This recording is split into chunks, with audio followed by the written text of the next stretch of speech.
And welcome back to, I guess, season 2, but episode number 43 of Raise the Banner podcast. I got two people I've never with before here. Zach's joined the Raise the Banner team. Zach, welcome. Thank you. And we got Sammy here from Play Tessie and does some WEI work. Boys, how you doing? Good, man. Doing well. Thanks for having us. Ready to have some fun? All right. Let's just jump right into it. Obviously, the Sox came back from the All-Star break, and, well, things haven't been great, to say the least. Some tough games, hard-fought games they probably should have won. How are we feeling? I think most people were in the bye category about a week ago. How are you feeling over the last week, and has it changed kind of any bit of your mindset? I'll start with you, Sammy. Yeah, I haven't changed much. I mean, big picture, 162 game season, a little rut, I don't think should change the big picture of how this team operates. I do feel a little more concerned about the bullpen than I did a few weeks ago. And I think that the deficiencies of this roster were kind of exposed a bit, which, obviously that's not good, but when you want your team to buy, it's kind of like, well, there you go. You need a right-handed bat, you need a starting pitcher, and you might even need a reliever. Three things that I think hurt them in the Dodgers series and the Rockies series. So obviously not ideal, but big picture, my feelings on this team really hasn't changed. All right, how about you, Zach? I agree. I think I'm personally someone who always is in the buy category. That didn't change since the All-Star break. I was very happy prior to the All-Star break when they were playing very well. I think they had the best record in baseball from like mid-June on, maybe even end of May on. So I'm still in the buy category. Was more concerned with the Rockies series than I was with Dodgers. Obviously, Dodgers are a great team. Rockies are having a tough season. So you could just say they're bad. They're bad. Yeah, they're bad. That's the best way to put it. Do the PC thing. So no, I think they're having a bad season. They're not a good team, right? But to Sammy's point, all of the things that we've all been talking about, right-handed bat, starting pitching, and relievers, were just accentuated, and the defense is, in the 20-7 game was really accentuated, and it's kind of another example of, just needing people to help this team come along. Yeah, I mean, that's nothing really has changed for me. Obviously, you drop a game or two in the standings, and they're not like, I think before the All-Star break were they in the last wild card spot at the All-Star break, I believe. Now they're 2 games back at 2.5. Nothing's really changed, especially kind of with the New York series coming up. They could gain some ground directly on them, which would obviously certainly help if they come away with a sweep against the Yankees. Then if you sweep the Yankees, I think if you win 2 out of 3 against the Yankees, nobody's even going to talk about the Rockies series or the Dodgers series. Like it's so funny how things change so quickly in baseball. Like going into the break, felt like the consensus about the Red Sox was this team is great. You got to buy, and not just buy. I'm talking big moves. And then they lose a few games, and now it's like, man, they might be sellers. I don't know. It's like, relax. We like I said earlier, like we lose sight of how long this season is. There's still 50-something games left. They could lose 35 of them. They could win 35 of them. We got no idea. I think the smart thing to do, in my opinion, would be to buy modestly. I don't think it's smart to go out and get like Luis Robert. That's not for this season. It's not an all-in season. I think maybe in the offseason you do something like that. But right now, all you got to do is patch some deficiencies. And I think, like, of course, there's multiple, like I just said, but they're not impossible to patch. Like a right-handed bat, you can get Ibanez from the Tigers. He crushes lefties. He's 31 years old. He's going to cost you nothing. Like, great, cool, that's patched. Starting pitcher. There's multiple guys. I keep hearing there's not many guys on the market. I don't totally agree with that. If you look at the sellers, even the Rangers might be selling. Just think there's more options as long as the Red Sox are comfortable overpaying a bit. So we'll see. I don't think it's as complicated as a lot of people are making it out to be.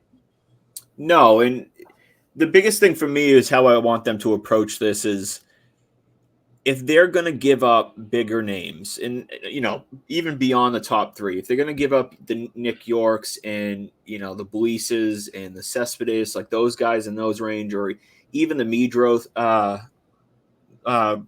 range, it's got to be for a guy that has some control. I'm not really big on them buying rentals and giving up any type of notable prospect for rentals, because I think we're all kind of in the same boat where, we think this team has a shot, but we also know we're a little bit realistic of where this team is, altogether. Yeah. So if they can get some cheap rentals, like you mentioned, Ibanez, if they need a reliever, I know like Drew Smiley from the Cubs could be dirt cheap, like pennies on the dollar. I can't imagine it'll cost shit. Chafin has a club option for next year at like 6.5. So like if they want to pay that, they can. He's going to be nothing this year. I think he's making 4.2 million this year. So he'd cost nothing this year. They have the option to have him left here. He's a swing and miss lefty, which is the verbiage that the Red Sox use through the media. They want to swing and miss lefty. So like, and we could keep going. Nardi on the Marlins. Who else? There's just more and more. I know you were vocal about him the other day. Dude, yeah, I want the big, hairy Italian dude. Big guy. A less popular opinion that I've kind of been following along. I know there was talks about DFA again, but James Paxton, probably not the most like sexy move, right? He's already been here before. But for a right-handed dominant rotation, a guy like Paxton who's done it before, he's been in the rotation, he's been on the Red Sox and the staff and pitched in Fenway during what was kind of a bit of a run. Like someone like him, he's going to be dirt cheap. He's already being talked about being DFA'd as well, so it might not even cost you any prospects. He's another option too that I've kind of been tossing the idea around, and also don't mind. So just another like left-handed like pitching to kind of keep in mind as we have 5. Yeah, I mean he could be a very cheap option, like you said, and they could bring him in, and it shouldn't stop them from adding another pitcher if they want. Yeah.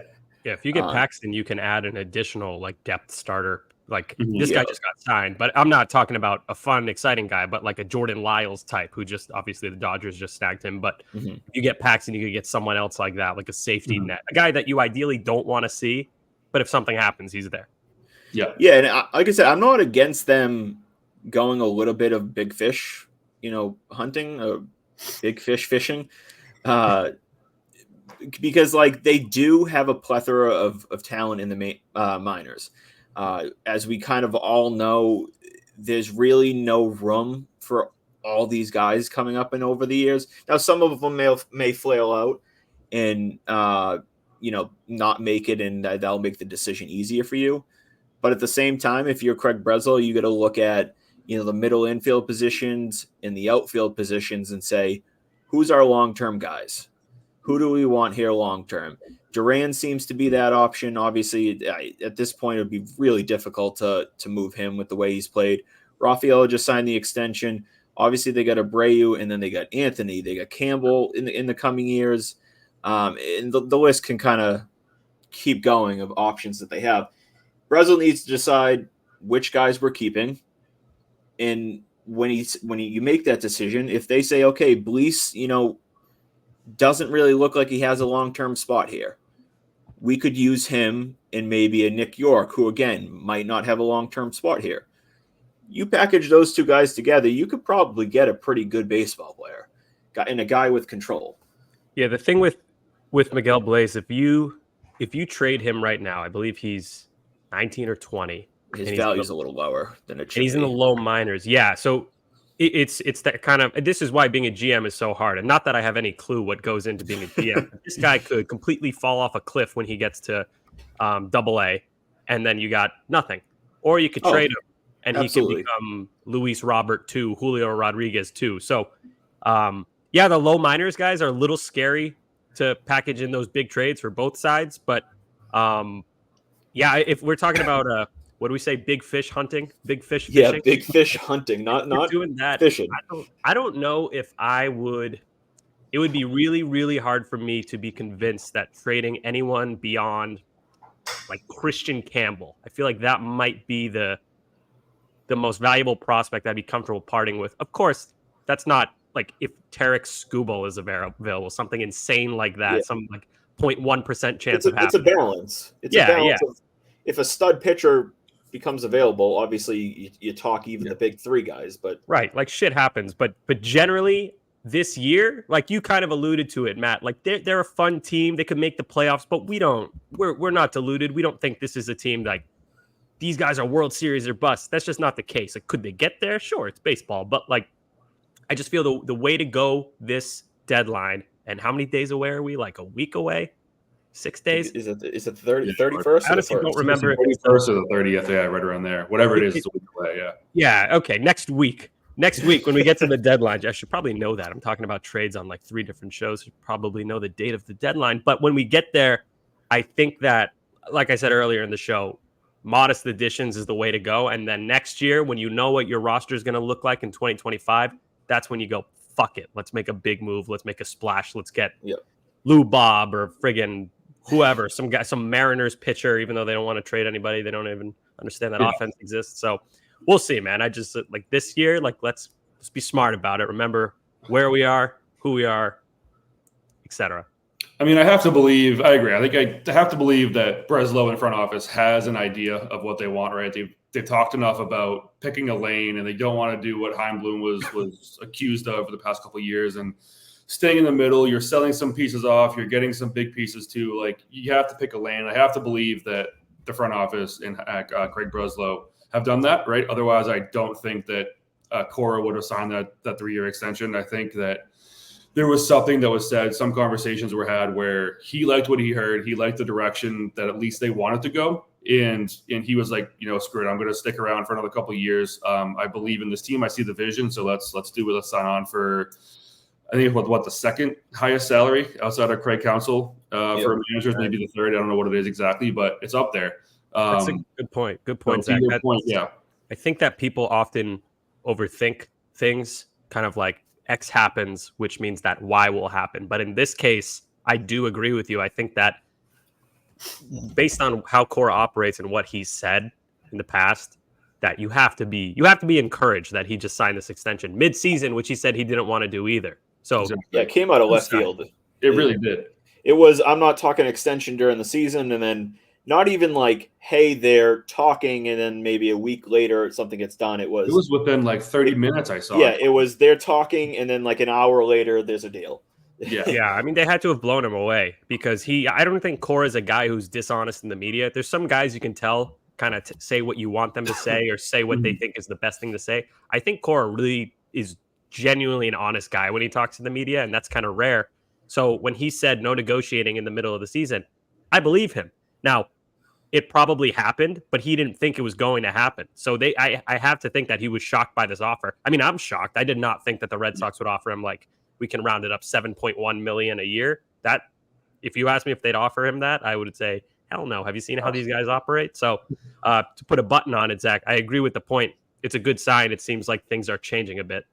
I agree. And I think to that point, you've alluded to it before, but obviously we're not going to go, balls to the wall this year. But if we have the big three coming up at the end of this year, beginning of next year, maybe midway through, whatever, with Roman Anthony, with Marcelo Meyer and Kyle Teal, like if that's your big three, then, then you kind of go for it. Then you start talking about those big fish that you want to go get, whether it's a pitcher, whether it is you're starting to trade pieces like some of these left-handed bats that go kind of bounce the lineup out a little bit more. But, we're getting closer to we're done talking about the future, and now the future is here. So I'm encouraged by that. And I'm hoping that this year, in the next week or so, we start to put together some pieces that will help us this year, but also kind of put us in a position to, compete, which everyone throws around. But I think next year is probably the time that they really, really want to do it. Yeah. I mean, balance, like the trade deadline is balance. Like it's justifying, are we going to go for that star player? Are we going to go for mid-tier? And if we go for the star, are we willing to give up these prospects? Or should we go with the lesser deal and take, the lesser player but give up lesser prospects? And it's this fine balance that I think that we were a little frustrated with Heimblum during his time here, that he didn't seem to kind of pick a lane. I know in 2022, we, looking back in hindsight, we kind of all wish he sold. Get rid of Eovaldi, get rid of Bogarts, get rid of JD, get them all out. You could have probably got some even more prospects in return. You could say maybe he was hoping to re-sign them, and maybe ownership said no, we're not moving up the budget. That could be the case. I know last trade deadline, we heard from, I think it was Chris Cotello, that at the deadline, Bloom wasn't allowed to add to the payroll. So the only option to him for to add would be to send out money or get the other team to eat the majority of the deals. And so we're seeing Breslow, obviously, he says we're picking a lane. Sam Kennedy's comments today don't make me feel incredibly confident. Mm-hmm. Every time that dude speaks, he has to say something, and it's just one sentence within his entire, what he's saying that just he doesn't say anything else. Yeah, I feel like his whole point. Yeah, he'll say like what you want to hear, and then he'll leave one sentence within it that makes the entire rest of what he said like you doubt it. You don't believe it. It's like, I don't think it's the right term. It's like kind of like plausible deniability. Like, okay, I'm saying this, but if it goes wrong, remember that I also said this. So my full-time job is in sports PR. Sam Kennedy is S tier. Oh yeah, PR. He does it great. He's amazing. He knows what he's doing. It frustrates me to listen to because I know I'm no genius, but I feel like when he talks, I'm like, okay, I see what he's doing. He's leaving it open-ended so that if something happens, you can't, dunk on him and be like, we kind of saw that. I mean, switching sports a little bit. Now, Belichick just hated everybody, but we saw it with him just not saying much. In the media, it's the less you say is usually the better. Yeah. In Boston, yeah, especially, yeah. If you go on, and that's why I think Tristan Casas is such a refreshing yet somewhat polarizing of a personality in Boston. He's so smart, man. He's so good at marketing himself. I wish just sits there and talks, and people are like, "Holy shit, this never." We don't get that here. What's weird is people call Casas like a strange dude. I feel like he's so much more relatable than 95% of. He's just so he totally is. He's 100% himself. He's doing his whole yoga routine, and pregame, and he's doing the painted fingernails thing, but for some reason people just have an issue with whatever. But he's 100% himself. Yeah, which you're gonna rub some people the wrong way, but as long as you're 100% yourself 100% of the time, there's really nothing you can say. And it is, to your point, after spending 20 years with Belichick, it's refreshing. I'll tell you guys, when Casas does media, when we're doing stuff for WEEI and we're gonna ask him a question, he doesn't want any preview. He wants to be caught off guard by the question. If you start telling him the question, he'll go, no, stop. I want to authentically react to it. I swear to God, he does that. He does not want to know what the question is beforehand. He is genuinely an authentic guy. And forget which one of you said it. It's refreshing. He seems like a guy that you would just go to the bar with and have a beer. He's a normal dude. So totally. We just don't get any of that in Boston. And like you said, because it's the media in Boston is really tough, especially for ownership and head coaches and managers and all that, where they're obviously they're trained basically by their PR and stuff like that to kind of say the least amount possible. Now, some players and coaches will say, they're more willing to be a little bit more open, and then some are very tight-lipped. Obviously, we saw it with the Patriots for years. Even the players, are you unhappy with your contract? No, I'm just here to play. Yeah. When now, Belichick's gone, and it's, hey, you upset with your contract? Yeah, I'm upset with my contract. We're seeing with Judon right now. He's been up front. He wants more money. He wants a new deal, but he's going to sit here and play because he knows how the business works. And so with Casas, it's a personality that's just different, and so people are reacting to it and getting, especially early on, we saw a little bit of a kind of rebellion against the personality. Well, that was when he was brand new. I do have to say, and I got to be careful how I speak about this, but Red Sox PR, Justin and those guys, I think they do an awesome job. They've really they're perfect at walking the line between too much exposure and then letting the guys be themselves, which I feel like this is my first year with access to the team, getting credential and everything. I don't know how things used to be, but from my point of view as someone who works in PR, the way they handle it, I think is great. I think it's much more modern, and they let the guys do media. They let them, we ask the dumbest questions when Gordo and I go to Fenway and we're asking them who would win in a fight, a grizzly bear or a gorilla. I feel like you didn't see that 3-4 years ago. And yeah, it's a small thing in the grand scheme of things, but yeah, like if you were trapped on an island thing that you guys did in the in spring training. Yeah, and look how that affected Jaren Durant. He got so freaked out that Costas would eat him that he became like the friggin' best player in the world. So that's the fuel. That's actually the only reason why Durant has popped off this year. It's because he was afraid that Costas was going to eat him. Like, oh man, that guy's huge. I don't want that dude to eat me. But I think you're right though. Like the Sox do it pretty well in how they allow the players media access. You know, they seem like they get interviews left and right, and they give you enough without kind of they don't lift the veil. Like I don't have clubhouse access. Like I can't get in the clubhouse, but I'm like on the field, and for Gordo and I to have that access just to talk to these guys, and we tell them like, yo, we're not traditional media. We're not going to get you with any like gotcha questions. We're going to ask you dumb stuff. It's going to be funny off the cuff, and if there's anything that you don't like afterwards, tell us, and we won't post it. So I think it's great that I'm not trying to toot my own horn, but I'm just saying I think it's great that the Red Sox allow the players to do fun stuff like that. And I feel like the Patriots are the one team that in Boston that hasn't quite gotten there. Maybe the Bruins too, but yeah, well, that's the big change that we've seen obviously since Mayo is here now, where we're seeing, you know, we have a head coach in Mayo that actually talks to you.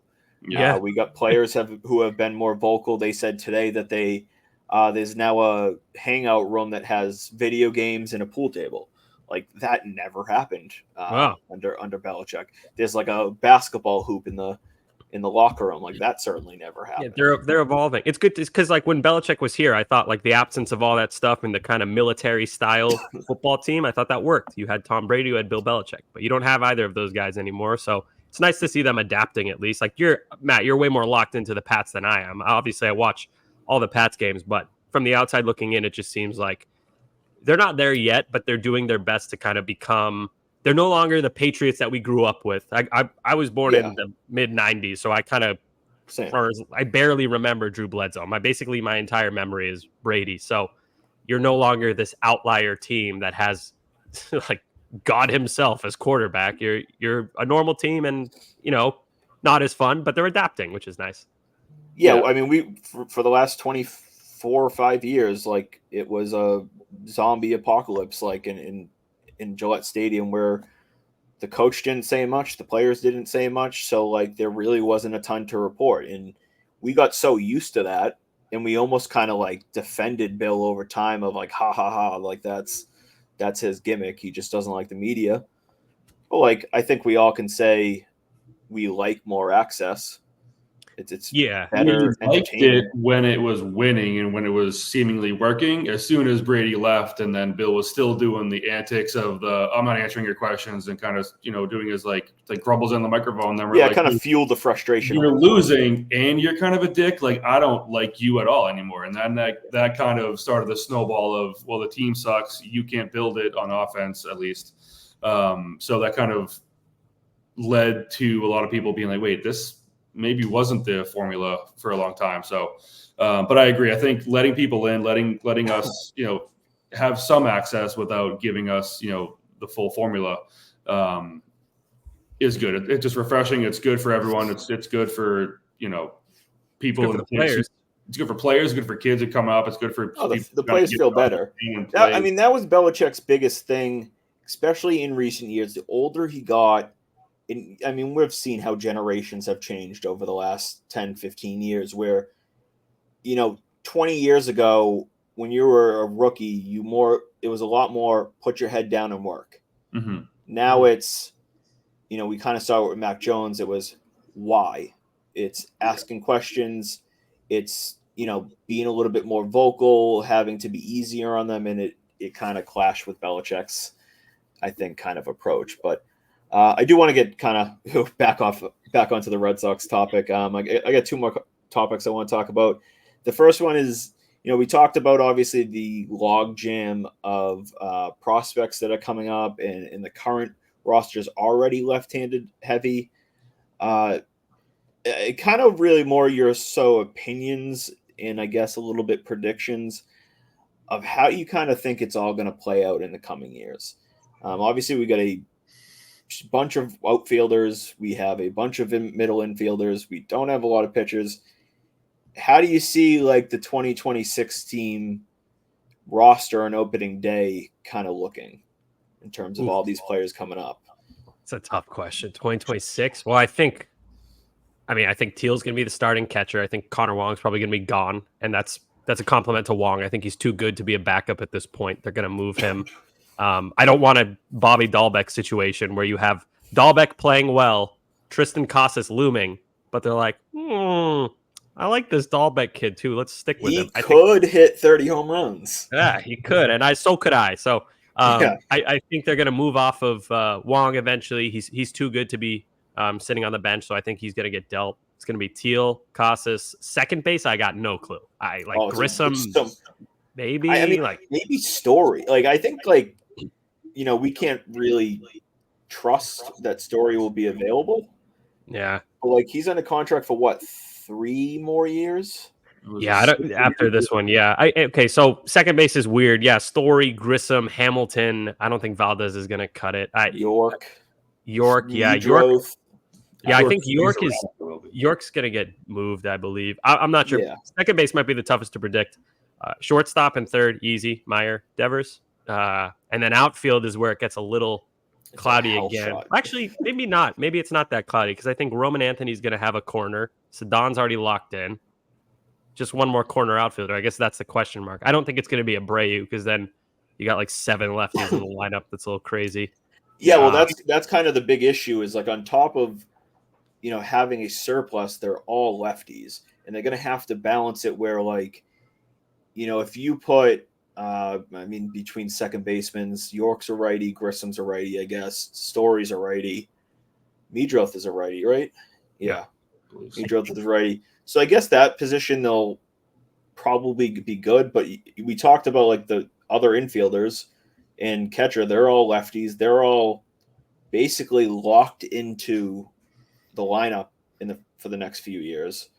If you say Roman Anthony's here, he's going to be basically locked in. Duran seemingly will be here. That's already, 6 lefties? Yeah. I didn't even mention Duran. So that would be another corner. How do I? Jeez. Yeah. So that's left with Rafaela in center, second base, who would presumably be a righty, and DH. Now we could see, and I know you've kind of been a little bit for it, is the idea of just moving Devers to DH long term. People like, his defense has gotten a little bit better, but he's still not. He's not taking any runs off the board. Like it's good that he's not making errors, but he's just like, it's got to be hit. This is all I wanted all I asked from him, what he's doing this year, where he's been just serviceable. But I think and I know you've alluded to this as well, is that they're probably going to be able to have a situation in the next year or two where it's not about Devers not being able to play the position. Cause again, I think he's been serviceable, but you just have a better defensive option and you can move Devers to DH just because you have a better option at third. So if they get a righty bat at third base, maybe it's Meadroth or maybe it's Story at third and someone else at second base. I just think people are looking at that as like he's a $30 million a year DH. That's not good. Yeah. Well, I get that. You want to be getting value. He's paid for his glove. Right. He's paid for his bat. So I don't really, again, preferably it looks a little better if he's at third and he's serviceable. Great. But we didn't pay Rafael Devers $300 million to play defense. We paid him to bat 280, hit 35 dingers and 120 RBIs. So whether that's coming as a third baseman or coming as a DH, I don't think it really should matter. It's just about putting the best lineup on the field. Yeah. It's funny to me, like Red Sox fans. Do you guys remember who was like the face of the team for our entire childhood and that entire 3 World Series run? He was a DH named David Ortiz. No, but I get it. Okay with it because the dude can hit. Yeah, I don't want to be facetious about it. I get it. If you sign a guy for $331 million, you want to get value on both sides of the ball. But the fact of the matter is, you have to consider the context of the situation. They had just let Mookie and Xander walk. Bad look. they had to give Devers all the money in the world. Oh, they had yeah. I mean, we were like, I remember like in the chats, it's like we were on the brink of like blowing up if they let him walk. I would have lost my mind. Yeah, Red Sox Nation would have like literally been trying to burn down Fenway if they let Devers walk out the door. 100%. I mean, John Henry's house. I give him, because I think the deal that they got him on was very reasonable, and I gave credit to, a little bit to Bloom, but granted it was a kind of obvious decision, and it really just came down to ownership saying, yes, I'll give him that much money. Yeah, I don't know who you give credit to for that. Like you said, with Bloom, no brainer. With ownership, it was just kind of like I'll do exactly what I should be doing. Like, yeah, well, like, the biggest thing is for free agents, big time free agents. It's like Ohtani signed for, what was it, $700 million? Like, was it Friedman out there in LA as a GM? Oh, Friedman, Andrew Friedman. Friedman's, talking to him, trying to get him to come in the door, but like, it's not Friedman's decision to say, okay, we'll give you $700 million. Yeah, if you have like full access to the money, and you know that you have full access, like,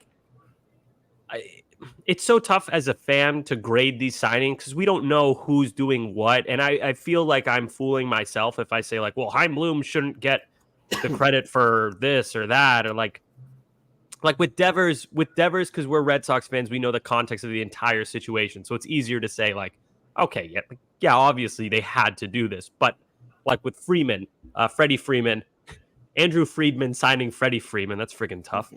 We don't know what was happening behind the scenes. We don't know if Friedman had to talk ownership into getting that money available, or if there was a negotiating situation with Freddie Freeman and like the Braves were offering him this and the Dodgers came back with that, and the Yankees also jumped in. And so, yeah, it's just hard because I want to give analysis on these things, but at the same time, I don't want to be disingenuous and be like, oh, I know what's going on behind the scenes. I don't. Yeah, it's all just we certainly don't.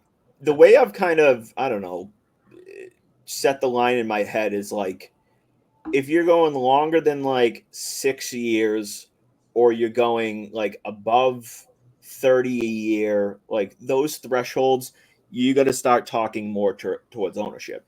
Craig Breslow wasn't calling ownership for approval to sign Giolito.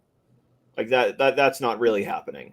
But when you sign guys like Devers, Ohtani, Bryce Harper, like these deals aren't happening unless ownership gives that approval. Now the GM like Friedman or Bloom or Breslow, whoever it may be, Dombrowski could say, I don't want to sign this guy, and that's his decision.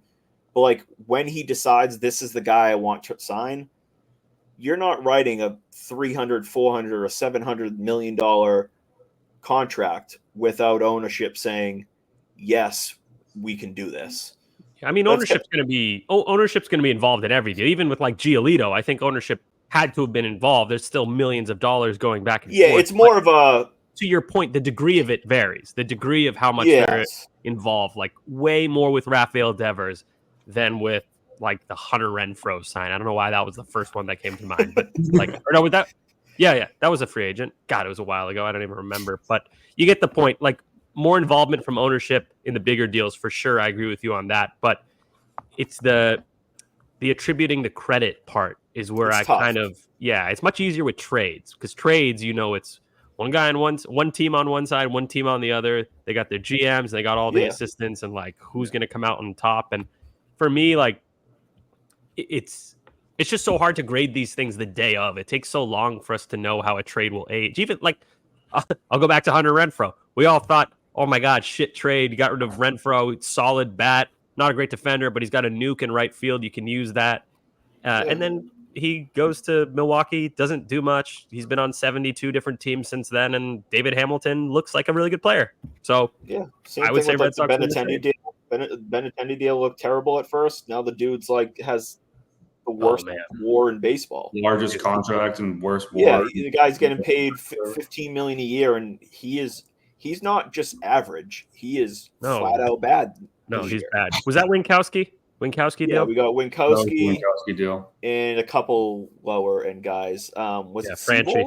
Franchi, no, Siebold was the Phillies. That was the Yeah. Siebold. Forgot about Connor Siebold. Yeah, you're Frankie Cordero. Yeah, obviously he flared out, but like Winkowski looks to be like at least a decent reliever in the majors, and I'll take that 100 times over what paying Benintendi and what he's giving the White Sox right now. So like you said, yeah, trades are a lot easier to kind of judge. In contracts, I'm just like, I try to balance like the threshold of like how much ownership really kind of made that decision. Yeah. Like imagine if you're a Dodgers fan, what year was it? 2016. You get this guy Josh Fields, this electric reliever, and you're like, "Oh, nice! This is going to really help our bullpen down the stretch. We're going to make a run for the World Series, man. This is going to be great." And all we gave up was this guy who all he does is he's got a hit tool and some power, but he can't run, he can't play defense. This Yordan Alvarez guy, probably not going to be much. Whoops, he is something. So it's so hard to judge these things. That's why, like, when I make these mock trades, I do a million of these, and that's how I started working with like Brad Foe and the Play Tessie guys, is because like we had a good time making those mock trades. It's fun. Everyone likes to hypothesize, but I always laugh when I post one and somebody has a really strong reaction. Like if they're like, I'm not sure about this. This might be risky. I'm like, okay, cool. But if someone goes, this is so stupid, why would you make this? I'm like, how do you know? How do you know? You get, first of all, I think we're, especially you and I, Sammy, is Twitter is just a ball of chaos. And everybody has an opinion, especially if it's a burner account. So when we I post some of the mocks as well. It's like I posted the trade for Jameson, Talon, and Smiley the other day, and I got about 70% absolutely not. That's the dumbest trade ever. He sucks. Why would you ever propose that? You're an idiot. And then I got 30%. Oh, absolutely. That's a great deal. Great ad. And it's like, how do you know? I'm guilty of it too. I do it too sometimes. But yeah, man, it's always like, it's funny. In the offseason, I remember they were looking for a second baseman.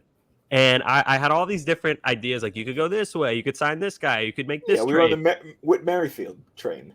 Oh, God. No, not him. But the point was, like, and I remember I had, like, a tweet or something, me being, like, joking around, being like, oh, Red Sox fans are really on the lookout for that great hitting second baseman with A-tier defense and great speed that also costs absolutely nothing and is team controlled. Like, you can't just have this perfect player. You got to give to get. So I always just kind of like, I used to get really get agitated when people would say like, oh, this is a stupid trade idea. But now I'm kind of like, all right, man, I know I fucked some of these up, and some of them are bad. Of course, some of them are great. Some are in between. I make a million of them. Like they're not all going to be. Tell you in sports, whatever I'm talking about, I'll just like be sitting on the couch at night.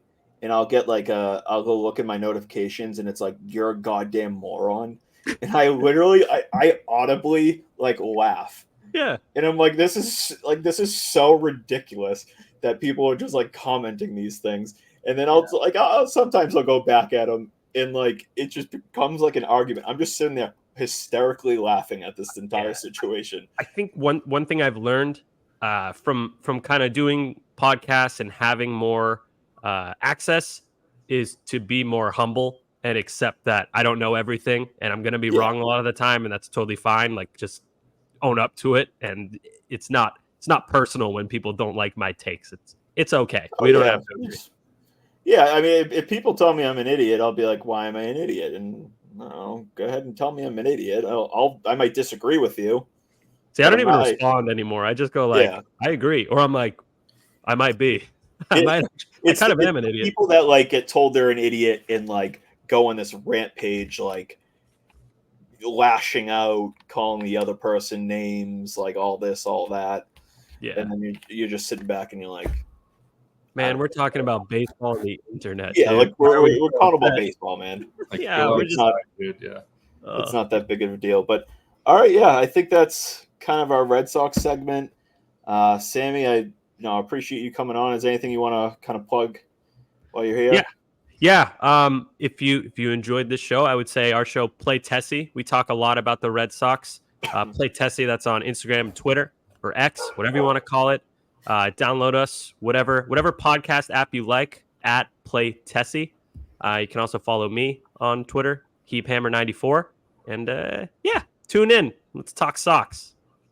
Yeah, and be nice or not be nice and call you. You can be mean. I just might not answer you if you're mean. Nice boy. He's because he's crying in the corner. I cry. Yeah, don't make me cry. If you make me cry, then I'll cry.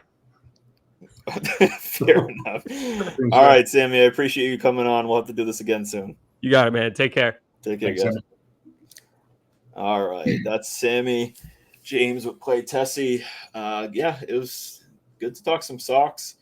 We're going to finish up here with some New England Patriots. Training camp is back underway. We've seen 2 full days, I think, of practices so far. Zach, what's your thoughts so far? I mean, I know there's not a ton of, you can judge things on, but how you feeling 2 days into camp? I mean, I feel good. I always feel like a kid in a candy store whenever football comes back. So even if they suck, right, I'm happy that they're back. But a couple of good things that I've taken so far is just, happy that they're not trying to push Drake Maye to start right away and, kind of make the same mistake that they did with Mac Jones. Bringing in Jacoby Brissett to be the starting quarterback, at least with what they're saying. We talked earlier about how we're getting a bit more insight from Gerard Mayo than we did from Bill Belichick, and Gerard this far has been pretty adamant that Jacoby Brissett's going to be the starter. So happy with that. Also, a couple of reports about Jalen Polk being this stud and kind of taking over the receiving core and really standing out. So happy to see that, maybe we finally hit on a receiver, on a drafted rookie receiver.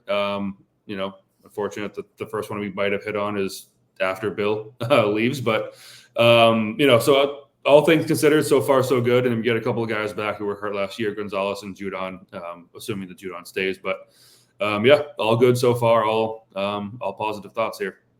Yeah. I mean, I don't think really anything spectacular or anything crazy notable has happened. And I guess that's, especially the first 2 days with no pads, is I guess more of a good thing than a bad thing. May has reportedly looked solid. Like I said, they're not in pads, they're not going 150%. So it's difficult to kind of judge. But overall, kind of like you said, this is the most exciting kind of feeling about the Patriots that we've had since 2019, the last Brady year, where you felt in the last Brady year and stuff, it was more like we're going to be good. And this isn't necessarily that, but in terms of just excitement about the future and excitement in wanting to see this year, between Belichick being gone and just the new regime where everybody's excited to kind of see what it's going to be, how Mayo is going to be, how AVP, how Covington is going to be. And then, obviously you got Drake Maye, you got Polk, you got Baker, you get all these new offensive pieces with Caden Wallace and Cora for a tackle and all that. And you kind of just get a little bit excited. Polk so far has exceeded, and it's tough again because it's tough to judge too much, but I like him more than I did pre-draft. I was actually not super high on him. I want to say he was my wide receiver 14, 15. I felt like he was solid, but I don't know how great he was going to be. Yeah. And maybe it's a little bit of biased feelings, but I like more what I see. The more I see him, I like him. Yeah. I think he's going to be, you can go into how you feel about him on the field, but I feel comfortable in saying that I think he's going to be at least solid. You kind of on the same train? I agree. I think, to your point, it's hard to judge, especially in college. This is kind of what Bill's always talked about, is why it's so hard to hit on a receiver, at least in him. It's hard to judge, especially when he's the number 2 option, right? Obviously, Roma Dunze was the number 1 there. So as the number 2, it's always a bit tougher to judge. But I like what I see so far. I think he could take over as that number 1 option for us. He's a bit bigger, I feel than most maybe other receivers we have outside of a couple of names. But for the most part, I feel we're pretty small at that position. So he could be the outside guy and kind of take over as the X. But yeah, all things considered, so far so good. And maybe I'm a little biased too, right? Being, I have family. Yeah, no, so. the biggest comparison I kind of saw, and I really kind of agree with it the more I watch him, is he's a little bit of a bigger and athletic Jacoby Myers. I can see that. We all saw Jacoby Myers here and his development, and he turned into just like the dude's just always open. He's reliable. You know what you're going to get from him. Mm-hmm. The one thing that you didn't get from Jacoby Myers was the deep threat, speed, the jump ball guy, like going up and get it, the size. You didn't really have that. Not that he wasn't really a small dude. He had a little bit of a height to him, but he didn't play necessarily that big. Yeah, he didn't play up to his height for sure. Yeah, he played more of a slot guy. So I look at Polk, and I think you'll get pretty similar concept to him, but with a little more of that vertical threat. And if he can be that could be Jacoby Myers is a good wide receiver. Yeah. And so if Polk can take that and bring it to the next level to some degree, he could. That's at least a wide receiver too. And so like I think if he comes in and he's a little bit better than Jacoby Myers is right now, it's not going to be a home run pick, but like we would say solid pick. Like you got a wide receiver too. Yeah, for the next 4 years, like that's a solid pick. You at least you didn't bust like we have in the last 15 years, 20 years. How things have been. But what are your thoughts on again, we haven't seen much, and he was hurt, I guess, for mandatory minicamp. But what are your thoughts on Javon Baker and kind of what you feel about him? Like the attitude. Love that he, thinks of himself as that true number one, right? I think that viral clip of get your popcorn ready or whatever it was, something of that. I haven't seen him, truthfully. I haven't seen a whole bunch of them. You kind of alluded to it. I think his hand was broken or there was something like that. I think that I read a report about some of his finger. Finger or something like that. From what I've seen, I like, especially in college. But again, tougher to see because, was it UCF he went to school? So harder to kind of get a gauge of, is that actually the right talent that he's going to be facing in the NFL? But again, the attitude's there. He thinks of himself as a true number one, which is always, a plus to start with. So again, I'm excited about what we have. I just need to see more of it because at the moment I haven't seen too much. Yeah. One thing this Patriots wide receiver core, well, other than the fact that it hasn't had much talent, which is the biggest issue, it also hasn't really had a guy that was a dog, like that big personality. And now sometimes big personalities aren't good. Like if they take it overboard, they're a locker room issue, all that. I know Baker has a little bit of a checkered past on that stuff.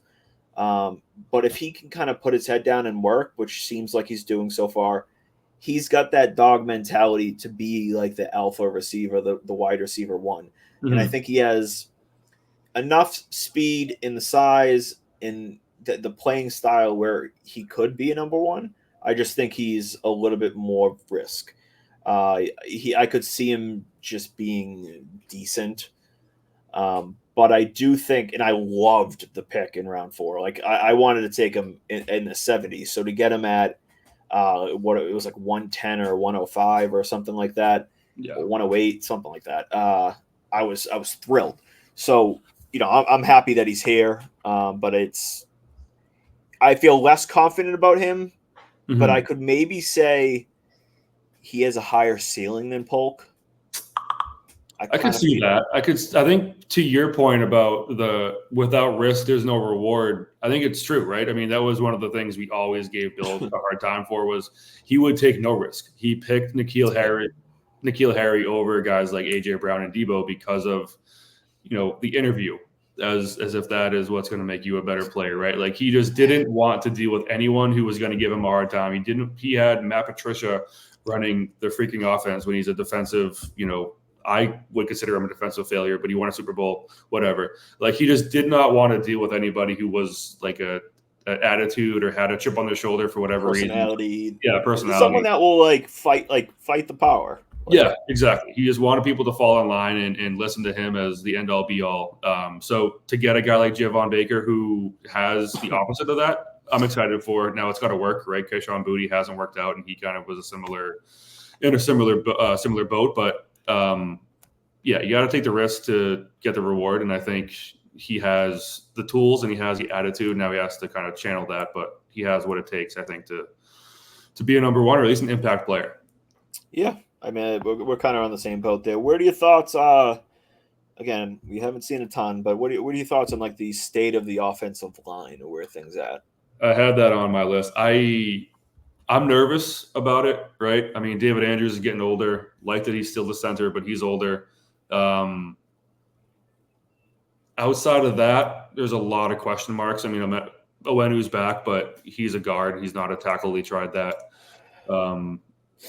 experiment for a bit, but we'll see if Okorafor or this guy Caden Wallace can actually play at the position. I think last time I checked, they had Okorafor at left and Wallace at right. We'll see if that sticks, but that's going to be the biggest question mark, because that was ultimately what can make or break a good team. If you have a good line, typically you're going to be a good team.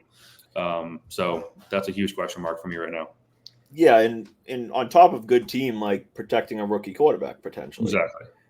We kind of saw that with Mac a little bit, where he was kind of running for his life sometimes. Yeah. I'm pretty confident in Andrews. You're going to get relatively steady play from him. I like Sal. Seems like he's going to be left guard with Strange out for the beginning of the season. Mm-hmm. I'm pretty confident in him. I think he was solid overall as a rookie. So if he can conceivably take that next step, he should be solid, in a second year. Onwenu could be tackle, could be guard. It seems like he's starting at guard. Mm-hmm. Maybe that changes. But like you said, there's big question marks at the tackle. I'm optimistic about Okorafor. But like, there's a reason why he wasn't some like highly touted tackle, in free agency. I think he's got some raw talent. I think he's got good size. He moves pretty well. He played right tackle at Pitt mostly, but he has experience at left. So it's more kind of getting him in the lab with Scott Peters and having a mind blank who the other O-line guy that they got was, and seeing if they could kind of put everything together for him and turn him into a solid guy. Right tackle, you got Caden Wallace, obviously, the guy they took in the third round. Yep. You got Lowe, who supposedly took first team snaps today, and you got Calvin Anderson in the mix, who, he's happy to be alive right now after getting malaria last year. True. But he seems to be back into football shape and ready to go. And I think I kind of liked that signing last year, in feeling that I think he could have been like a serviceable right tackle. So, I'm going to be optimistic again and say I think that maybe he could. But like you said, right now it's by far the biggest weakness for them. If the offensive line doesn't play out, and we'll see a lot of it in preseason, so we'll be able to get a little bit of a judgment. If their offensive line is shit, like that makes you not want to start May, because you don't want to put him in a fire. Exactly. And that's kind of where we can like segment off into and kind of finish up with that topic, because it'll take a little bit. But where are you on May in his development? How do you see, if you had to predict, how do you think it's going to happen? What do you want to happen? And kind of like, what do you think the roadblocks that could affect it all? You're asking like when he's going to start, or just when like development? Yeah, when do you think he's going to start? When do you want him to, like, when you kind of think he'll be ready, type of thing? Or what would your path be at this moment? Ideally, I would sit him for as much of the season as possible, right? I think that there's a track record more so of players or quarterbacks who sit their first year tend to be a little better than guys who are thrown in. Now, there's obviously guys who kind of throw a wrench in that with Cam Newtons and Joe Burrows, but I would rather him sit, learn behind Jacoby Brissett, and kind of see game speed, see NFL speed first, rather than being thrown into it. Now, there's concerns about if the team starts to go downhill really quickly and they're 0-4, they're 1-3, and the offense is just as anemic as it was last year, like is Kraft going to hear the noise and hear the boos at Gillette and be like, hey, Gerard, put him in, so I hope that doesn't happen. I hope we can at least, survive the first month and we kind of look pretty decent, but ideally we'd sit him, and maybe by week 12, week 13, if it's kind of getting there, then he has to come in. Fine, but ideally I'd sit him. All right. Yeah, I mean, I hear all this talk, and I'll try to keep this as simple as I can be, but I hear all this talk that, he has to outplay Brissett, and I just really don't agree with that. I don't think it really has much of anything to do with Brissett. They know what they're getting from Brissett. Even if Brissett comes out and has a good preseason, like they know what they're going to get from him in the regular season.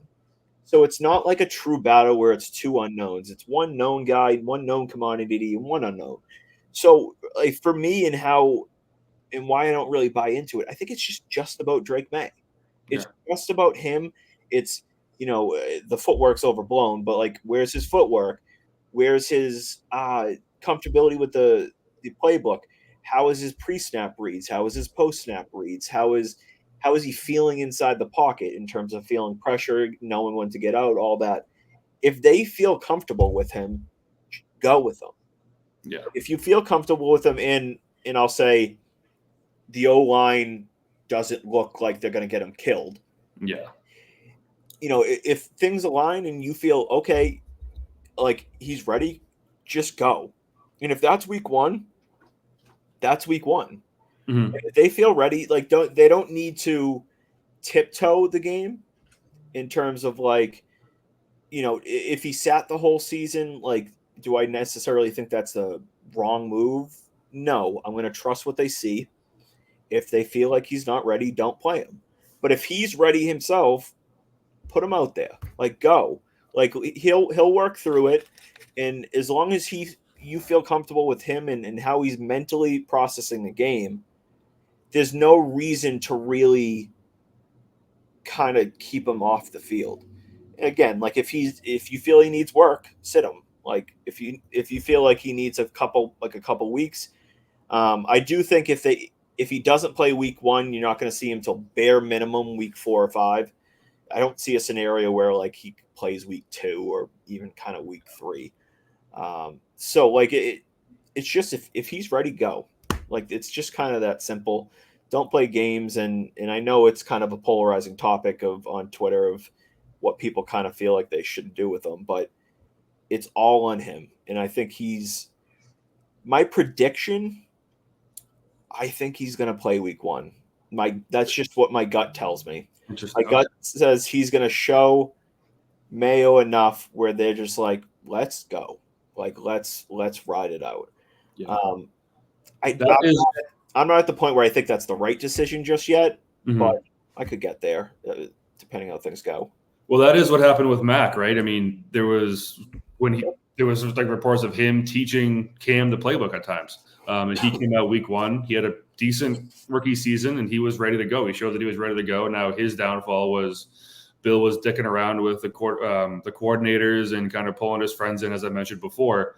So, yeah, to your point, if he's ready to go, then I also have no issue with him. I just would be wary of the line to make sure that he's not, you're not just like Swiss cheese out there and getting him killed every snap.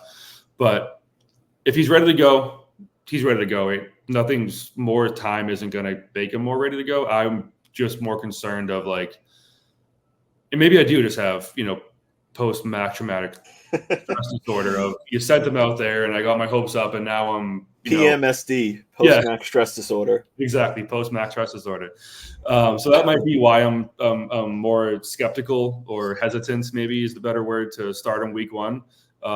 But you're right. If he's ready to go, he's ready to go. There's no reason to put percent. Yeah, I mean, you kind of saw Mac. Like Mac as a rookie was solid. Like he had one of the better overall statistically rookie seasons that in not so much, I guess, history, but he had a good rookie season statistically. Yeah. They won 10 games, and like you said, that things went off the rails with Patricia and all that, and ultimately it turned into a disaster. But it's just May mentally.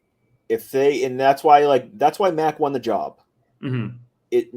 Belichick felt like Mac was further, like he was comfortable back there. He was further along, and he would give them a better chance to win. Yeah.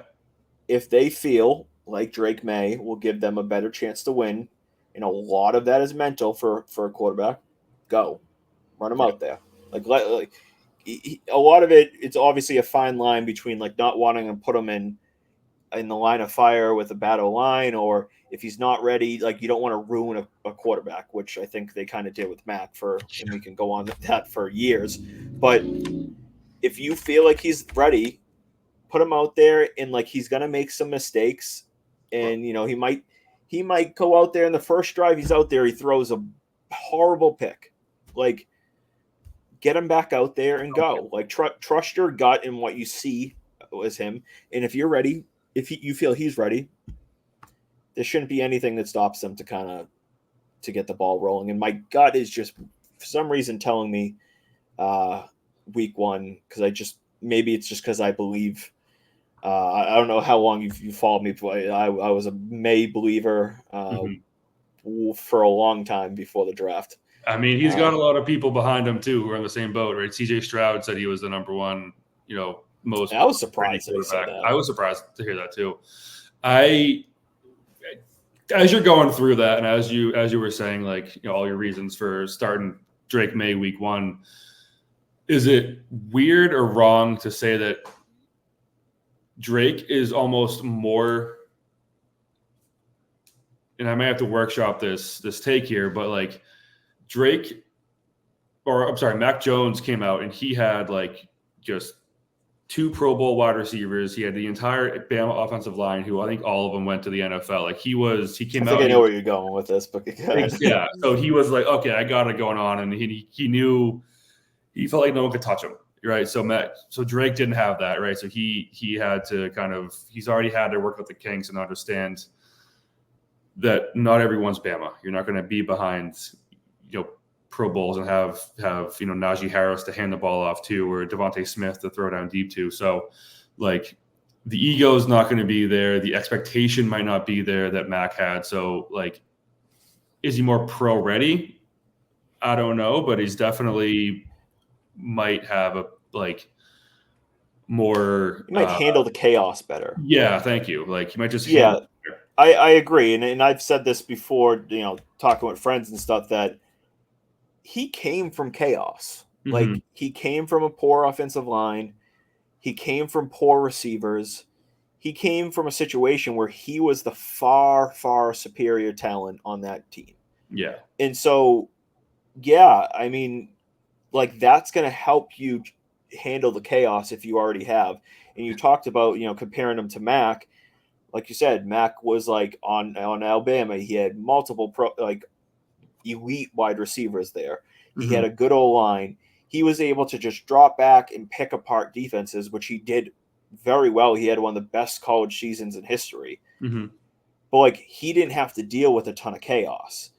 And so when he came to New England and the receivers weren't very good and the O-line wasn't very good, he had never kind of experienced that type of chaos. So yeah, I mean, like Drake Maye dealing with the chaos, it makes it makes me feel a little bit more comfortable. Yeah. With throwing him in, because he has dealt with that before.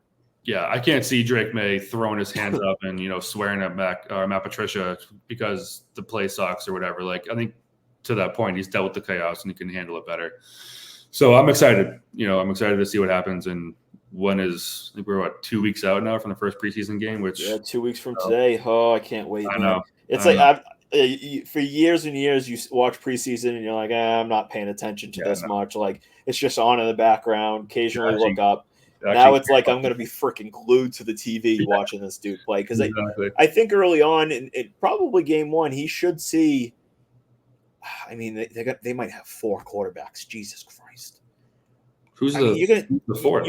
Zappy and Milton. Yeah, Milton. I mean, they could easily cut Zappy by then, but if you have 4, he needs to see at least like a little over a quarter in game 1.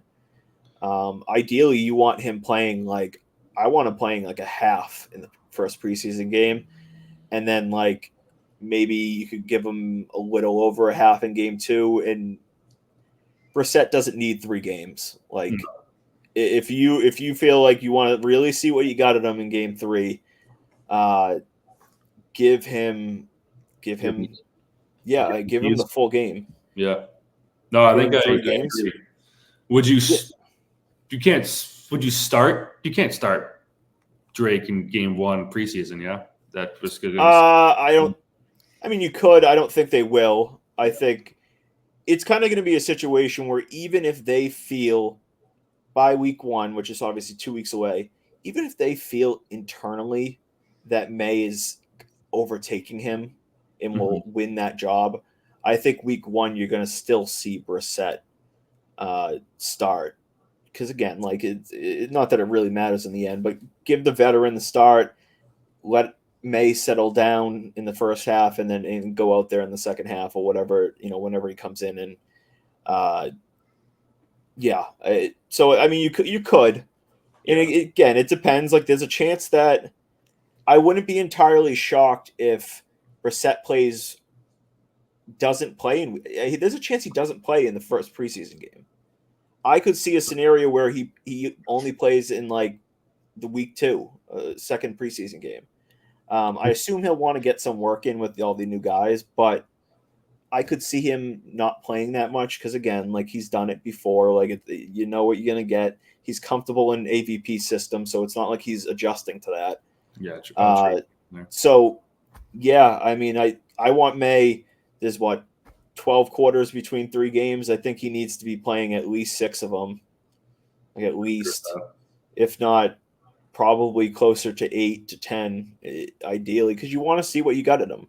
In preseason, like you're often playing like practice squad players. Yeah. But like these guys are better than college football.